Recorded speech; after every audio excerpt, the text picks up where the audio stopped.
Why do you think the captain of the Outriders wore a cowboy hat and only used his rifle as a backup piece? Probably because his weapon of choice was a revolver. So, let's pay tribute to the man, Jack Tanner, and fan that hammer.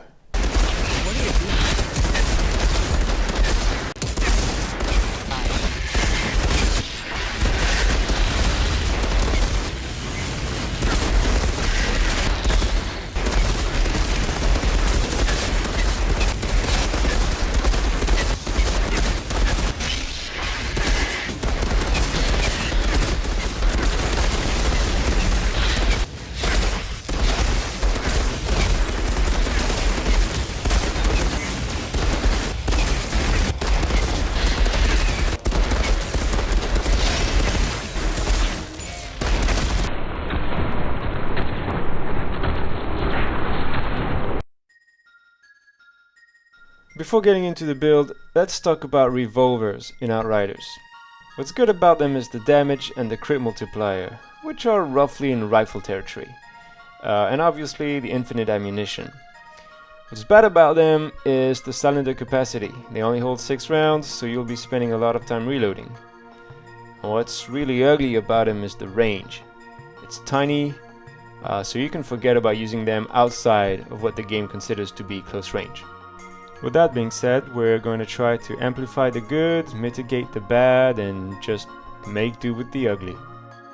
I felt the Trickster top tree was the best suited to support the revolver playstyle, as well as alleviate some of its weaknesses. By that I mean we have the Bullet Storm node that will decrease reload time by 20%, taking it from 1.6 seconds down to 1.3 seconds, and the Oddity Summation node that will increase magazine capacity by 50%, or in our case, cylinder capacity by 50%, but in no way, shape or form clip capacity. By the way, there are no clips in the game. In any case, our 6-shooter has now become a 9-shooter and will further benefit from all the other damage nodes in the tree. Not least of all is Cold Calculation, an uncapped damage buff scaling off of the number of enemies in close range. This will mostly dictate the ideal way to play the build, where you want to jump in a cluster of enemies, preferably behind a captain, activate Slow Trap to essentially become immune to enemy fire, their bullets will be slowed down but not yours, and blast the fool in the face, or in the back if there's no easy weak point to shoot out. And there's no shame in that, because we might as well make use of every node in the skill tree. And yes, I just said that in spite of the fact that we have to invest a point that is completely and utterly wasted in order to reach Cold Calculation, either Assault Adept or Shotgun Adept, for which we have no use whatsoever. Yet I still believe the node is strong enough to warrant the sacrifice. You should have 2 spare points after reaching Cold Calculation that I've chosen to spend into Ace of Trumps for armor piercing, which basically translates to extra damage. You could spec into some weapon life leech if you feel that you need it, but I like the damage. Also, for the record, I don't think Against the Odds is worth your trouble, even though it might be interesting on paper with all the reloading that we do. The damage is negligible, and the interrupting effect will rarely, if ever, be useful when you need it to be. With Slow Trap and Venator's Knife, most enemies will have reached CC immunity if they're not dead by the time you're empty. So, don't bother with this node. Which leads me to skills. Slow Trap, Hunt the Prey, and Venator's Knife, or should I say Hunter's Knife, because that's what it means in Latin. Anyway, these skills are interesting in that they all have an offensive and defensive component to them. Slow Trap can be used offensively to set up easy headshots, while protecting you from incoming fire. It also procs Disruptive Firepower, just like Venator's Knife does. It should be noted that even if a captain is immune to the slow, you will still stop their bullets and be able to face tank them essentially. Overall, I think you want to be conservative with the use of this skill because oftentimes it'll mean the difference between a failed run and a successful one. Hunt the Prey teleports you behind an enemy, enabling Leap of Quietus and Outrider Executioner in the process, all the while allowing you to take advantage of the two unforeseen end nodes. We've further improved it with Radiation Jump to inflict vulnerability on the target, in order to give us a bit of an edge in duels where gold calculation isn't of much use. Defensively, you can use this skill to jump away from a rough spot, provided you've got an enemy there. Overall, the skill is good, even though it can be finicky to activate at times, especially when the game considers there is no free space behind your target. Lastly, Venator's Knife. It's the skill you want to spam. It bounces from one enemy to the next, interrupting and slowing them down. That alone will help keep you alive. It also leaves a mark that will double the first instance of damage that you deal. Our preferred way to maximize this effect is pretty straightforward. Jump behind a marked enemy and shoot them in the head for a double damage crit. The marks also interact with strings of gauze on our disintegrator, turning a pretty good area of effect damage mod into a great one. This combo will clear out most of the small enemies, the Perforos, Maulers, Riflemen, allowing you to focus on the big guys. It usually ends up dealing about a third of our total weapon damage. Speaking of the weapon, I'm running Dark Sacrifice as a secondary mod. It's a strong damage buff and the life drain is more than manageable, especially with some weapon life leech. I like this mod because it really fits into the idea of using one big hand cannon without relying on other sources of damage. If I had to pick one, I would say Weakness Trap is a pretty decent alternative. The damage is good even against single targets where it can still proc, unlike Strings of Gauze, and it's even better when paired with Trample the Weak. Another fun alternative that console players in particular might enjoy is Scrap Grenade. You'll be reloading so much that you'll be proccing this thing all the time. Here's an example of a failed run on Frontline where Scrap Grenade dealt about as much damage as our main weapon.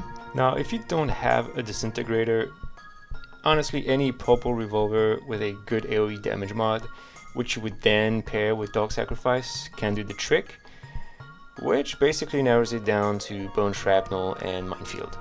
The rest of the gear is all firepower, cooldown reduction, and close range damage.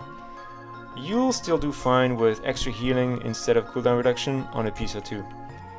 As far as the armor mods are concerned, there is some flexibility in the defensive slots. Even odds, and maybe even not impressed, could be replaced with something team-oriented like Aura of Force, for instance, or another modifier to one of your skills, like Anomaly Cut, which I've found to be worth about 10% of your main revolver damage at the end of a run. Don't kid yourselves though, this is a firepower trickster, and you will die. So, until you've managed to optimize your run for every expedition, you might get tired of dying. In that case, simply respecing to the mid-tree, you'll retain a good amount of your damage buffs, and with Disruption Shield, you'll be hard pressed to die. You can then totally ditch a defensive mod and replace it with, say, Extra Bullet, which will give your revolver a 7th chamber, since you'll be losing at its summations 50% mag increase. The offensive mods are pretty much the best in slots in that they provide buffs which conditions you will easily meet. We'll leave aiming downsides to the technomancers out there. A special mention goes to Fresh Mag. I'm pretty sure nobody runs this in spite of it being decent, particularly with our 100% uptime on it. I think this choice is made all the easier by the fact that our default skills barely need any mods to be efficient. Before I leave you with the rest of the run, there are a few skills and interactions I'd like to mention.